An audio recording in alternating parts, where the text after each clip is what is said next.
இன்னைக்கு நம்ம பார்க்க போற ரியல் கிரைம் கேஸ் சாதாரண ஒரு கதை கிடையாது. துபாயின் பிரம்மாண்டமான ஸ்கை ஸ்கிராப்பர்கள், கோடிக்கணக்கான பணம் சுற்றி விளையாடும் ரியல் எஸ்டேட் உலகம், லக்ஸுரி கார்கள், அரபு நாட்டின் வண்ணமயமான இரவுகள். ஆனா இதற்கெல்லாம் பின்னால் மறைந்திருந்த ஒரு இருண்ட ரகசியத்தின் கதை இது.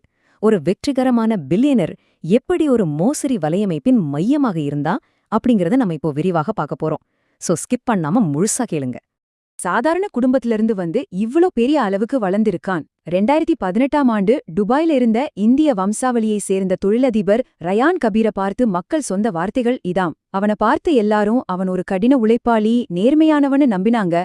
ஆனா அவன் கட்டமைச்சது ஒரு மிகப்பெரிய மாயைன்னு அப்போ யாருக்கும் தெரியல. சோஷியல் மீடியால பாத்தீங்கன்னா அவ வாழ்க்கை முழுக்க லக்ஸுரி தான். தனியா ஒரு யாட், பாம் ஜுமைரால ஆடம்பர வில்லா, லாம்போர்கினி, ரோல்ஸ் ராய்ஸ்னு அவ வெளித்தோற்றம் எல்லாரையும் பிரமிக்க வச்சது. ஆனா உண்மை என்ன தெரியுமா? அந்த பணத்தோட பெரும்பகுதி சட்டப்பூர்வமானது கிடையாது. அவ ஒரு மிக ஆபத்தான மோசடி நெட்வொர்க்க நடத்திட்டு இருந்தா. ரியான் நடத்திட்டு இருந்த அந்த கம்பெனி பேர் தான் கோல்டன் கிரெசன்ட் ஹோல்டிங்ஸ். இந்த நிறுவனத்தின் பேர்ல வெளிநாட்டு முதலீட்டாளர்கள் கிட்ட துபாயில மிகப்பெரிய லக்ஸரி அபார்ட்மெண்ட் திட்டங்கள் வரப்போகுதுன்னு சொல்லி கோடிக்கணக்கில் பணம் வசூல் செய்ய ஆரம்பிச்சான். துபாய்னா பாதுகாப்பான முதலீடுன்னு உலக மக்கள்கிட்ட இருந்த நம்பிக்கைய அவன் ரொம்ப சாதுரியமா பயன்படுத்திக்கிட்டான். இந்தியா, இலங்கை, பாகிஸ்தான், லண்டன், சிங்கப்பூர்னு உலகத்தோட பல மூலைகள்ல இருந்தும் பணக்காரர்கள் அவன்கிட்ட முதலீடு செய்தாங்க. இது எப்படி சாத்தியமாச்சு? ஆரம்பத்துல சில பேருக்கு அவங்க முதலீடு செஞ்ச பணத்துல இருந்து சின்ன சின்ன லாபத்தை திருப்பி கொடுத்தான். இதுவே ஒரு பெரிய ட்ராப்.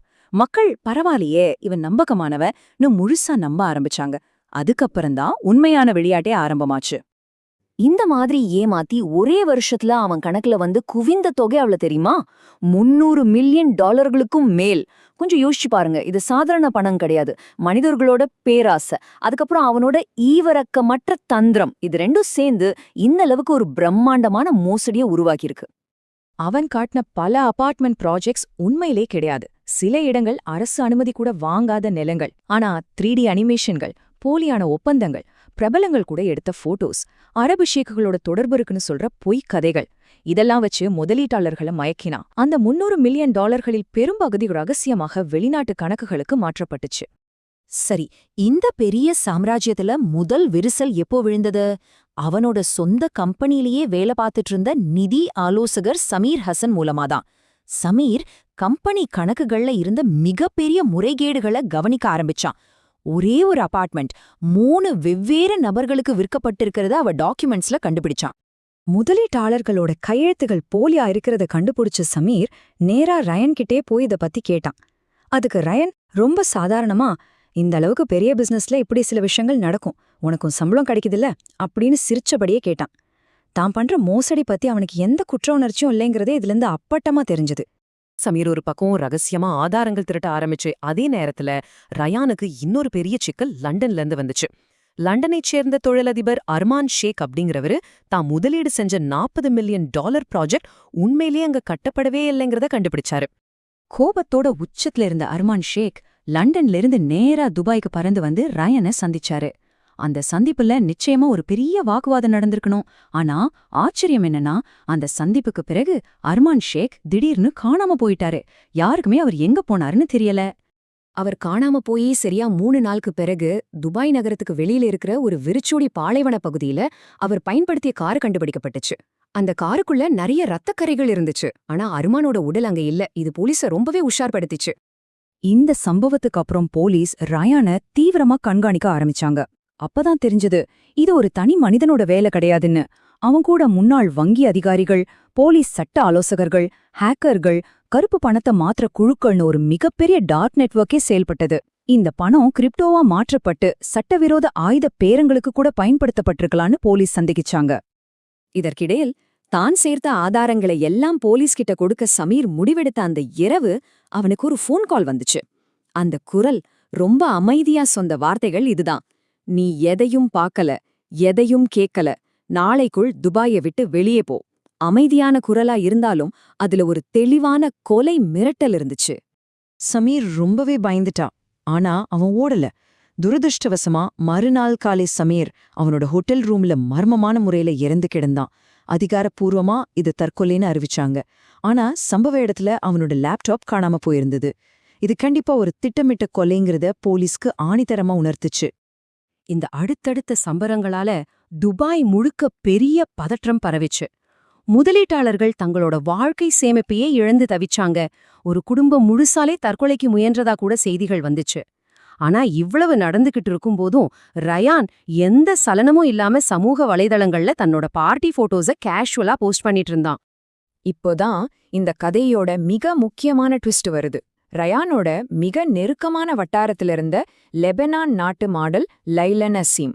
ஆரம்பத்துல பணத்துக்காக ரயான் கூட இருந்த லைலா அவன் பண்ண கொடூரங்களை நேர்ல பார்த்து பயந்து போயிட்டா. அதனால ரகசியமாக ரயானோட பேச்சுக்களை ரெக்கார்ட் பண்ண ஆரம்பிச்சிருந்தா. அர்மான் ஷேக் காணாமல் போன அன்னைக்கு இரவு ரயானுக்கும் அர்மானுக்கும் நடந்த சண்டைய லைலா பாத்திருக்கா. அந்த இரவு ரயான் கத்திய வார்த்தைகள் அவ காதுல ஒலிச்சுக்கிட்டே இருந்துச்சு. என்னை ஏமாற்ற நினைப்பவர்கள் உயிரோட இருக்க மாட்டாங்கன்னு. தன்னோட போலி வாழ்க்கைய காப்பாத்திக்க அவ எந்த எல்லைக்கும் போவான்னு லைலாவுக்கு புரிஞ்சுது. இந்த பயம்தான் அவளை கடைசியா போலீஸ்கிட்ட போக வச்சது. லைலா கொடுத்த அந்த ரகசிய தகவல்களின் அடிப்படையில துபாய் போலீஸ் ரயானோட தனிப்பட்ட யாட் படகு, அவனோட வில்லா, ஆபீஸ் எல்லா இடத்துலயும் அதிரடி சோதனைகளை நடத்தினாங்க. அப்போ ஒரு மறைக்கப்பட்ட ரகசிய அறை சிக்கிச்சு. அந்த அறையில பல போலி பாஸ்போர்ட்டுகள், காணாம போன ஹாட் டிஸ்குகள், ரகசிய வெளிநாட்டு கணக்குகளோட விவரங்கள் எல்லாம் கிடைச்சுது. இந்த விசாரணையோட மிக கொடூரமான கட்டம் இதுதான். லைலா சொன்ன தகவல்கள் அப்புறம் அந்த ஹார்ட் டிஸ்க் ஆதாரங்களை வச்சு பாலைவனத்துல ஒரு குறிப்பிட்ட இடத்த போலீஸ் தோண்டி பார்த்தாங்க. அங்க மனித உடல் பாகங்கள் கிடைச்சது. டிஎன்ஏ பரிசோதனையில அது காணாமல் போன லண்டன் முதலீட்டாளர் ஆர்மான் ஷேக்கோட வளல்தான் அப்படிங்கிறது சந்தேகத்திற்கு இடமின்றி உறுதியாச்சு. எப்படி ஒரு போலீஸ் சாம்ராஜ்யம் சீட்டுக்கட்டு மாதிரி சரிந்ததுன்னு இப்போ உங்களுக்கு தெளிவா புரியும்னு நினைக்கிறேன். சமீரோட விசாரணையில தொடங்கி அர்மான் மாயம், சமீர் மரணம், லைலாவின் வாக்குமூலம், கடைசியாக பாலைவனத்தில் சடலம். இந்த தொடர் சம்பவங்கள் சர்வதேச மீடியாக்களில் துபாய் பில்லியனர் மர்டர் ஸ்கேம் அப்படிங்கிற பேர்ல ஒரு பெரும் அதிர்வலையே ஏற்படுத்துச்சு. போலீஸ் தன்னை நெருங்கிட்டாங்கன்னு உணர்ந்த ரயான் தன்னோட பிரைவேட் ஜெட் விமானத்துல நாட்டை விட்டு தப்பிக்க பிளான் பண்ணா. ஆனா சரியான நேரத்துல துபாய் விமான நிலையத்துல வச்சு போலீஸ் அவனை அதிரடியா தடுத்து நிறுத்தி அரெஸ்ட் பண்ணிட்டாங்க. அரெஸ்ட் பண்ணதுக்கு அப்புறம் கூட அவன்கிட்ட எந்த ஒரு குற்ற உணர்ச்சியும் இல்லைங்க. விசாரணை அதிகாரிகள் கிட்ட அவன் ரொம்ப சாதாரணமா சொன்ன வாக்கியம்தான் இது. எல்லாரும் பணத்துக்காக தான் வாழ்றாங்க, நான் மட்டும் மாட்டிக்கிட்டேன். தன்னை யாராலும் தொட்டிட முடியாதுங்கிற அவனோட அகம்பாவம் இந்த வார்த்தைகள்ல அப்பட்டமா தெரிஞ்சது. இந்த கேஸோட இறுதியில ரயான் மேல பல நாடுகள்ல இருந்து மோசடி மற்றும் கொலை வழக்குகள் பதிவு செஞ்சாங்க. அவனோட கம்பெனிகள் எல்லாம் முடக்கப்பட்டுச்சு. ஆனா இதுல பெரிய சோகம் என்னன்னா, ஏமாற்றப்பட்ட முதலீட்டாளர்களோட பெரும்பாலான பணம் திரும்ப கிடைக்கவே இல்ல. பல குடும்பங்கள் இன்னைக்கும் அந்த நஷ்டத்துல இருந்து மீளல. சோ இன்னைக்கு நம்ம கத்துக்கிட்ட பாடம் என்னன்னா, சமூக வலைதளங்கள்ல நாம பாக்குற பளபளப்பான ஆடம்பர வாழ்க்கைக்கு பின்னாடி இப்படிப்பட்ட எந்த ஒரு இருண்ட உண்மையும் ஒளிஞ்சிருக்கலாம். ஒரு போலி வாழ்க்கைய கட்டிக்காக்க மனிதன் எவ்வளவு கொடூரமாக மாற முடியும் அப்படிங்கிறத இந்த ரியல் கிரைம் கேஸ் நமக்கு காட்டியிருக்கு. இந்த மாதிரி உண்மையான டார்க் கிரைம் கேஸ்கள் இன்னும் பார்க்கணும்னா நம்ம சேனலை இப்போவே சப்ஸ்கிரைப் பண்ணுங்க. இந்த வீடியோ பிடிச்சிருந்தா லைக் பண்ணுங்க. மீண்டும் சந்திப்போம்.